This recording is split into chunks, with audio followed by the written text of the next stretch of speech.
Okay, so basically there's three major steps when you approach a conference, right? The first step is research. Second step, recall, reuse. Research is what we'll be covering today, and it surrounds things like finding policy, solution, and the problems that you're solving. Then recall, on the other hand, again, as it says here, the morning before the conference, you need to go through your research, make sure that you are able to find it during conference and actually able to use it then better rather than just having piles and piles of research which you can't use. Then of course, one of the most important things, reuse. As you go to multiple conferences, you should be building up a stockpile of research, and this stockpile should only continue to get bigger and bigger, which is then more and more helpful as conferences pass, allowing you to get better. Okay, so now how should you distribute your research, right? You need to find your country policy, problems, and solutions, right? So how you approach an MUN topic, often these are very broad topics, especially for conferences, right? And how do you approach it is with a topic breakdown. You need to approach this in a few manners, right? Firstly, you need to break it down into its subsequent problems, sub-problems, and then you can find specific mod caucuses that you can then solve. Right. As it says here, then, when the topic at hand is addressing the global chocolate crisis. What's wrong with cocoa? What's my country's stance? Who is to blame? Do I want to point fingers, or I'll just try solving chocolate? Right. So basically, like this, you need to break down the topic into multiple questions, which you can then ask yourself based off your country, based off your country's policy, then, and based off how you want to approach the matter as a delegate. Right? These are the questions that you need to then up, right? Things like stakeholders then come into question, etc. Right? And then you need to approach this, and then you can start breaking the topic down into the subsequent parts. Right? Once you have made those questions, then you can start developing spider diagrams based off where those questions take you. Right? So you have your topic centrally, right? Then from those questions, you have your problems, right? You have problem one, and then that problem then divides into three smaller problems, which then divide into mod caucuses, right? We'll be explaining how mod caucuses work in a bit, but basically understand this this flow of thought when you go from the topic to a smaller problem, and it keeps shrinking down to a smaller and smaller problem, right? You have to do this multiple times to identify multiple different problems, and this will then allow you to better approach research and actually solve the complete problem that the topic is trying to provide. Right. So this will be an example topic that we'll be trying to break down for you guys, discussing the global chocolate crisis. Right. So step one, Google. Right. Just put the topic blatantly in the search bar, and then see what you get. Right here it says world chocolate production, and then you get some information about chocolate production. Then after that, from those questions or your own intuitive thought, break it down into a few smaller problems. Put those in your search step then.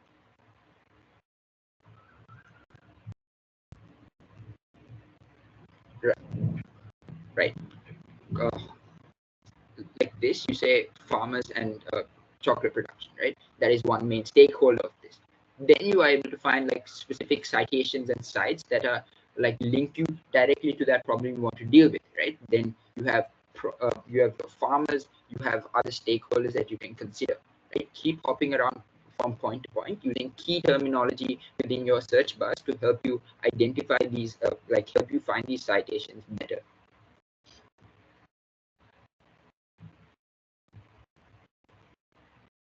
When you found the nuance problem, first, once you found it, then you can start reading up on it, right? What that means is then you can do your more in-depth research, reading multiple sites, going further, looking at citations, research papers, etc. Again, we'll be explaining all the necessary resources in a bit, right? As you see here, this is a very specific site that talks about a nuanced problem that you are then searching for, right? Pick up information from this and put it in your research docs or whatever sort of formatting you're using to research, right? Right. Now, figure out how you can present this nuanced problem as a mod. Addressing the pricing dynamics of chocolate with special emphasis on equitable distribution of profits among local farmers. Basically, the role of a mod in this instance is to present a very nuanced and very niche problem that you can then discuss and then provide solutions for.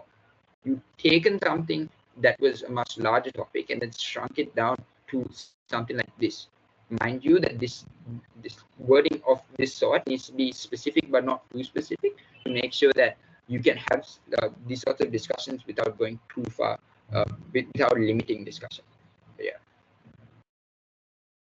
So now you need to do the mapping process. Mapping basically means you have a clear outline of all the problems that you have, similar to the spider diagram before, and you actually have all these problems listed out so that you can better address it during committee. Right?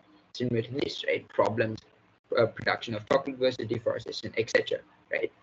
These sorts of diagrams then help you pinpoint the problem that you want to deal with each solution, and at different points of committee or at different points at which you feel it's necessary, you can make, let's say, a statement, or you can bring up a mod about these individual problems, and then you can then better solve these problems rather than trying to address multiple problems at once, which often doesn't lead to the wanted outcome. Right here, you are able to target and actually then do individual research for each of these problems. Right, all these problems need to be converted into mods, as I said. Again, these are sample mods, one being addressing repercussions of forced labor in global chocolate supply chains with special emphasis on exploitation of child labor, right? So it basically, as you see here, you take the research that you've done, you put it down into smaller and smaller parts, and then eventually you word it out into a format which can then be presented to your chairs, such as this, right? What separates good mods from bad mods in this instance is that good mods often are very nuanced and they deal with a like generally specific part of the overall topic, and then allow you to better approach this problem and actually solve it in a much smaller scale. Dealing with problems on a smaller scale isn't always bad, because rather than trying to approach like multiple nuanced problems with one solution, it's often easier if you deal with a singular solution, which you can do here, right, where you are able to actually discuss it to its completion, as opposed to focusing on like blanket research, right, which is pointless.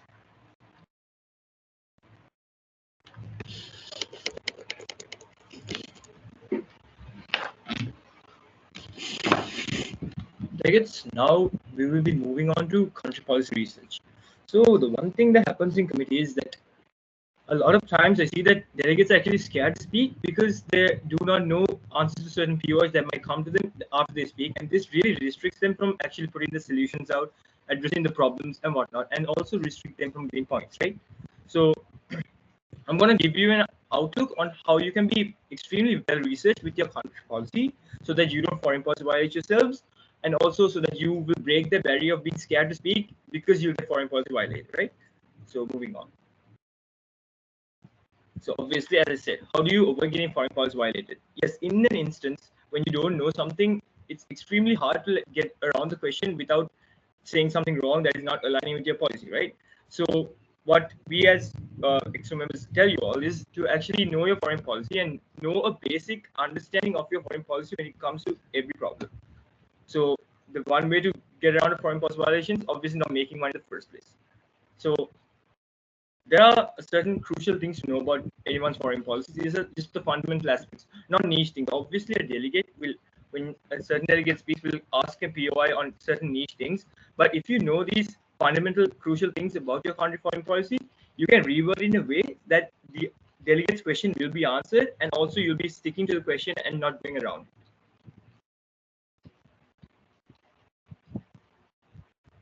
So now these are the key things you can know about your policy. So firstly, you have to know about the governmental system, right? So what type of government it is, and this will really help you as your foreign policy will align with your governmental system and how your elections are made. So again, we know our election systems and how judges in certain countries are elected, whether they're elected or they're not elected.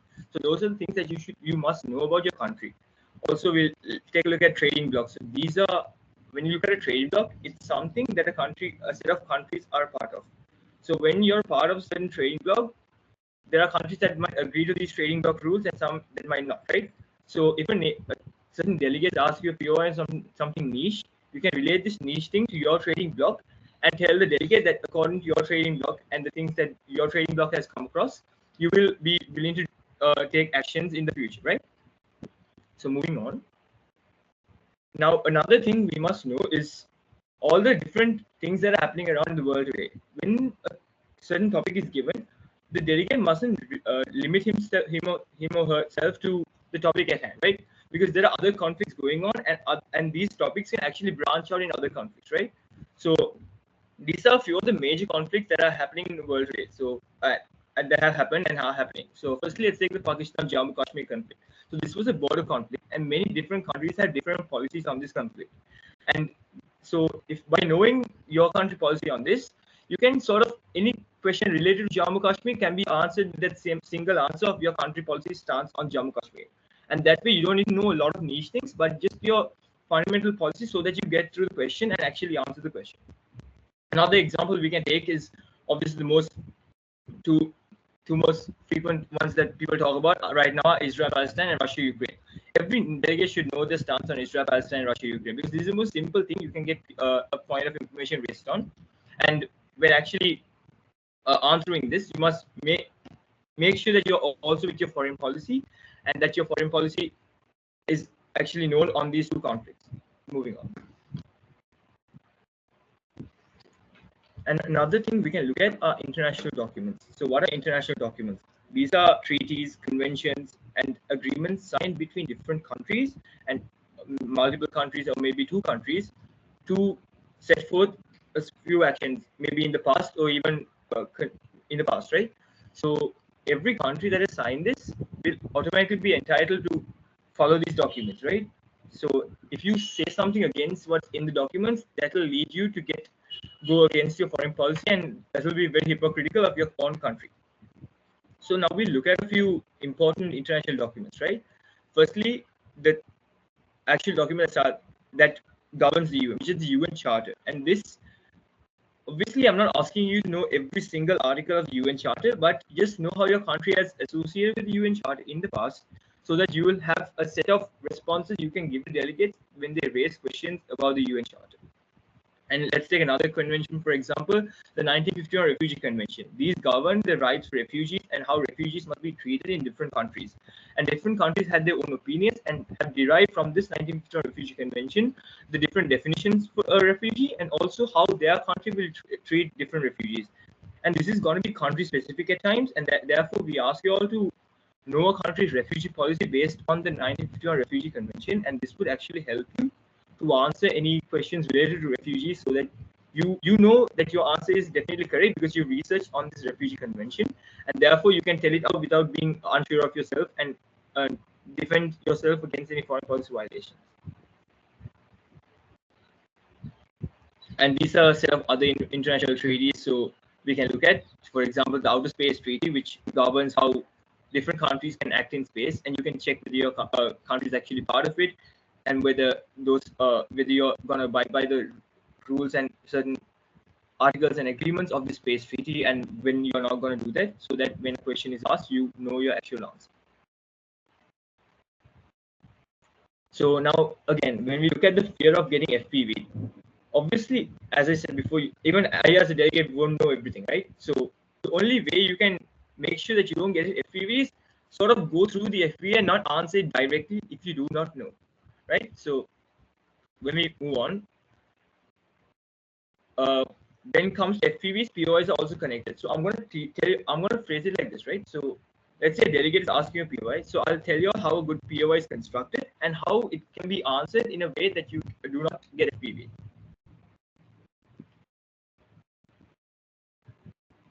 So this is a process in which the good POI can be conducted, right? As Himanshu explained earlier, we had to look at solutions and problems.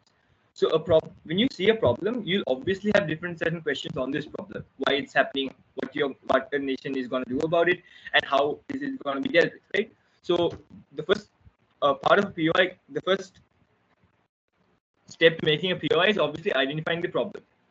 And then we go and look at your own country, on how your own country has dealt with this problem, and how the other country you're going to ask the POI from has also dealt with this problem, right? So since you're asking a question from this delegate, the delegate must give you the right answer to this POI, and you must also understand as to why this delegate gave the answer, so that you can formulate better debate and actually give out counter solutions to these solutions that have failed, that might have failed on the delegate's part, right? So, and obviously the next step is execution. Whenever you make a POI, please make sure that you keep it concise, and it must be fluent when you speak it, right? Because a POI it's just a small question. You can't bombard a certain delegate with a paragraph of question and expect them to give you a proper answer, and also waste committee time, because all chairs expect you to have a concise POI.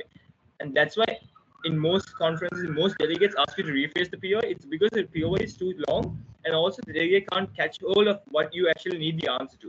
So if you write down the POI and actually focus on how you execute these POIs in a way that is very short and gets to the point, will increase the chance of you getting the answer you require from a delegate. Now again, this is a step-by-step process again about how we are going to make the POI for you all to look at and get a better understanding in case you didn't keep track. So as you can see,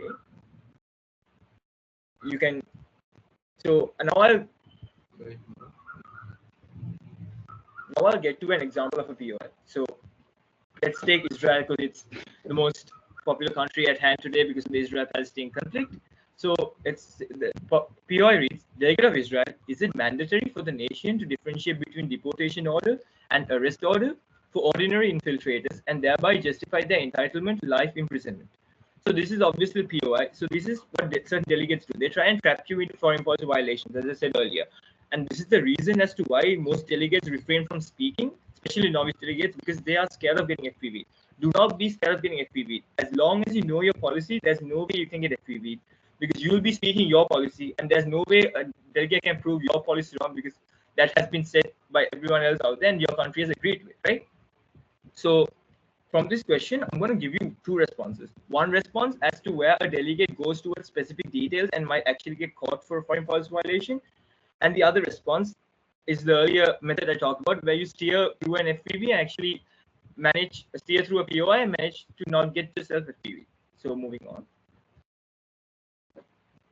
This is the first response. Delegate, we must understand that every nation, including Israel, has a method of dealing with infiltrators, and we classify infiltrators as armed and unarmed individuals who have entered the country without authorization. The life sentence will obviously be determined by the level of crime committed by the infiltrator. So obviously, this is normal country policy. If someone intrudes your country, someone infiltrates your country, a terrorist comes into your country, obviously you're going to deal with the terrorist in a manner. And if the terrorist does mass murder or certain killings of a lot and maybe harms many people in the country, obviously you will follow through with a stronger punishment. And that's why you have told them that depending on the crime, a punishment will be granted to the infiltrator. So in this way, this is Israel's foreign policy, right? So you know when when some other infiltrator hurts your country, you will obviously have to respond back with certain measures, and that's what you're telling to the delegate here. Now, when we move on to the next response, it says, delegate, note that when differentiating between deportation order and arrest order for ordinary infiltrator, certain things have to be considered, and this will be inevitably work on a case-by-case scenario. So here we see that the delegate talks about how they're going to differentiate between deportation order and arrest order. So in the first POI, the delegate was asked whether they differentiate between arrest order and deportation order, right? So ultimately, the delegate who asked this POI is looking for a yes or no between whether they're going to differentiate, right? So the minute you tell them that there's a possibility of differentiating, that might catch you to an FPV, because that's a 50% chance of you getting you actually FPVing yourself, right? Because it's either yes or no. So in this response, you have told them that you will be differentiating them and on certain measures, and you've highlighted the fact that you're differentiating them, which will be a foreign policy violation, and we'll look why in the next slide. So we can see that Israel cannot differentiate between the two orders because that's under their defense law, And the second ground is the fact that you call for a case-by-case scenario on ordinary infiltrators. Ordinary infiltrators are the ones that have a case-by-case scenario on life imprisonment towards ordinary infiltrators, and these ordinary infiltrators are already classified under certain category, right? They're called ordinary because they haven't committed that much of a crime, and therefore life imprisonment can't be granted. So when you openly, explicitly come to a definitive decision, there's a chance of you getting FPV. So therefore, what we recommend is, unless you're completely sure that this definitive decision is correct and your country's foreign policy, do not make it. And that's why we have that first response that I was talking about, where you steer through the foreign policy violation. You tell them, delegate, we will deal with infiltrators in a certain manner on how violent the crime has been, and also that's how violent the crime has been. And we talked about infiltrators and not ordinary infiltrators. So we didn't niche it down to a category, and therefore we have given the delegate an answer, and we're also safe from getting FPV. Another fact is that about 99% of the time you don't have to submit evidence when you make an FPV, but there are times that evidence is absolutely needed to end an FPV debate and check which defense is better, right? And therefore, when presenting evidence, this is extremely rare. So in these extremely rare cases, if you have to present evidence, you can present it in two ways. Either you can write the evidence down, whatever the source you got it from, and you can tell what clauses or whatever has been violated. And this has to obviously be done before conference, as you have to bring your research and show it. Or obviously you can print whatever the clause is, and it's according to how you've researched, whether you've written your research down or whether you type your research down. So now I'll be showing you two examples of how it should look like when you're presenting evidence. So here we have two pages showing you how written evidence is provided, right? So obviously we see that they have numbered and talked about which constitution has been violated. They've included the country, and they've also given extra information on how it's violated and whatnot, right? So this is strong evidence that cannot be proved wrong because it's of a certain site, and it can be easily proved that it's of a certain site. Now this is a example of printed evidence. As you can see, firstly we see the link. Obviously it's printed and you can't click on a link, but you can see the source from the link. As we see, it's from the UN Digital Library, and then there are different there are different violations under this. So on a domestic scale, on an international scale, on constitutional limitations, which word by word show how the foreign policy of a country has been violated and the evidence backing this foreign policy violation.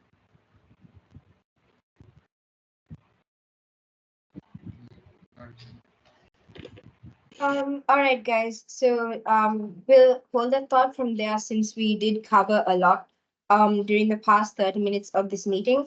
So what we're going to do is we're going to open the floor for a small Q&A session. All right, guys. So we're going to be moving on towards the next part of the solution. If we do have time, we'll be moving into more questions later on. But first and foremost, what's next after you come up with all your research, you come up with your country's policy? What you're going to do is that at an MUN conference as a whole, your main focus is to be providing solutions to fix the issues you've found, which is why you would need to brainstorm. What exactly should a country do to solve the problems that we've found, right? So, which is where crafting solutions comes in. So when you're crafting solutions, you will have to have an action plan, right? So for example, this would be a certain timeline on which you want your country to act on this solution that you've come up with, right? If you take the cocoa crisis that we mentioned, it would be to secure cocoa by May 2020, as shown in the diagram, to ferment the beans by June 2020, and to roast the beans by July 2020.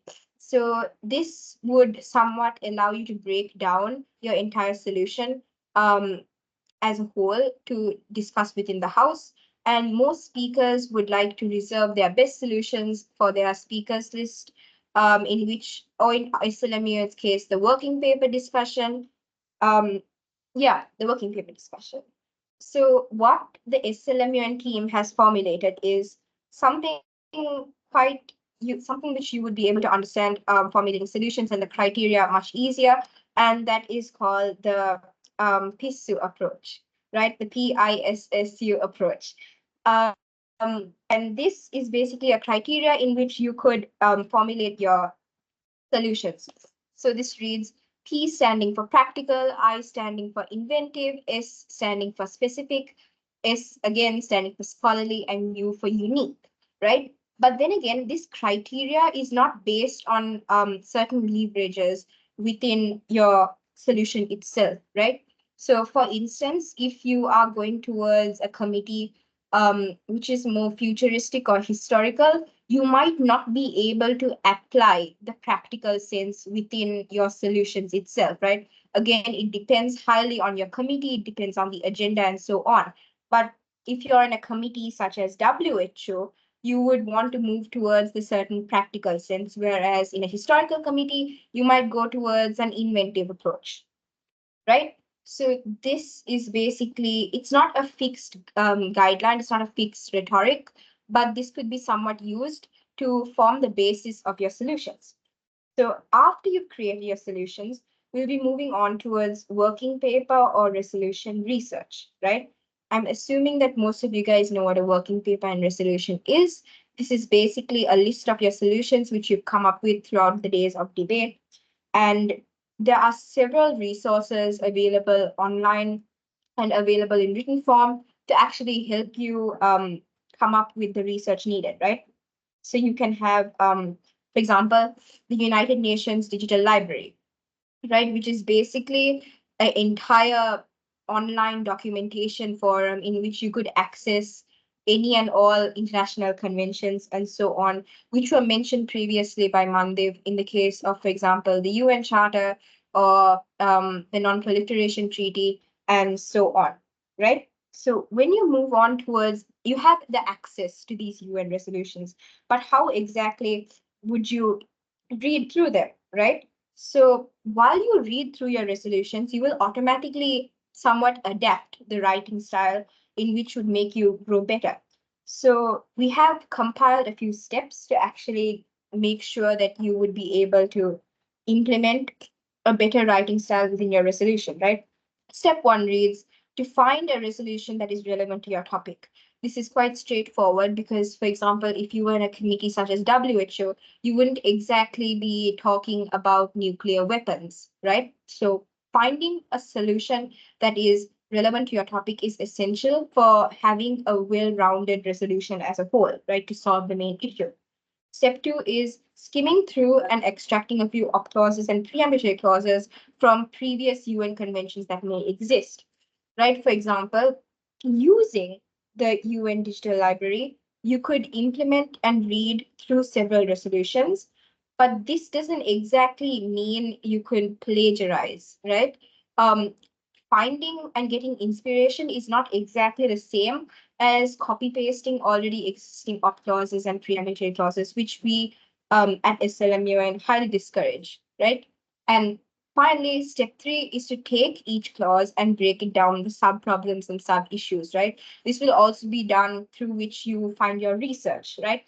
When you're researching and when you use your spider diagrams to formulate mods, you will automatically have sub issues in your head. And these could be used towards compiling a more well-rounded and proper resolution, right? So the components of a resolution, you would have your preambulatory clauses and your op clauses. When you see constant UN legal instruments and legal documents, on the next slide as shown, it would say that preambulatory clauses usually start with specific words, right? These may include recognizing as shown before, or stuff like discussing, and so on. And these don't have to be essentially wordy, but these would somewhat frame the problem at hand, right? And whereas the most important part of your operative clause and the most important part of your resolution would be your operative clauses, in which the solutions will be presented. So all the issues you found in your research time would be the preambulatory clauses, as well as your solutions, the operative clauses. These also have a separate set of words in which they would be used to discuss. And yeah, so these words would be also used to discuss certain aspects of your research to formulate solutions, right? moving on towards working papers, right? So we've spoken about formulating a good resolution, but towards a working paper, you would also need to construct and formulate certain very well phrased, logical, and mostly practical operative clauses within context, right? These working papers should formulate around the main problem and thereby encompass the delegates' country's foreign policy. Because at the end of the day, unlike a resolution, the working paper is your country's own, which means you would have to strictly adhere to your country's policy, which you have researched on, as previously mentioned by Himanshu and Mandev, right? So these would include a topic breakdown, categorize, analyze, and evaluate, and at the end of the day, phrase your solutions in order to compile your research into one proper working paper, right? Moving on towards organizing your research. Now that you found all your sub issues, you found all your solutions, you know how to write them. How exactly would you organize research, right? As shown on the next slide, you could move on towards organizational systems, right? And organization is a key component for good research because for in the case that Mandeep mentioned, in a 1 out of 99% chance, right? So in this case where you would need to present evidence to the head table, it is essential that your research is well organized, and this would allow delegates to access research quite fast within committee and thereby have less redundant debate, right? So you could use separate documents, you could staple separate papers together. You might have certain filing systems you could use, or even bookmarking with highlighters and so on, right? You could also use organizational platforms, right, for your own necessary work. But we do highly recommend that your research is printed out so we could use within committee. But for your own personal and for your own feasibility, you could use these online organizational platforms such as Notion, Remnote, Pockets, or even the simple Notes app to make sure your research is all together, right? And moving on towards a more nuanced aspect, research resources, right? We highly discourage the use of Wikipedia as a direct research link, a research source, because Wikipedia is incredibly unreliable. As anyone on the internet could access Wikipedia and thereby change the information found. So what we do recommend though is Google Scholar, ResearchGate, unbiased news media, which do not certainly lean towards site, as well the UN Digital Library, as mentioned before, and GSTOR. Now, when we move on towards national policy, when we're getting towards more nuanced solutions and nuanced problems, you could access, for example, your nation's national archives, which usually end with .gov, or permanent missions to the UN, the Ministry of Foreign Affairs, and state-run news agencies, which tend to not have a general bias towards your specific nation. All right, that's pretty much it from our end. We do have a certain amount of time for Q&A. So if you guys have any questions, please drop a message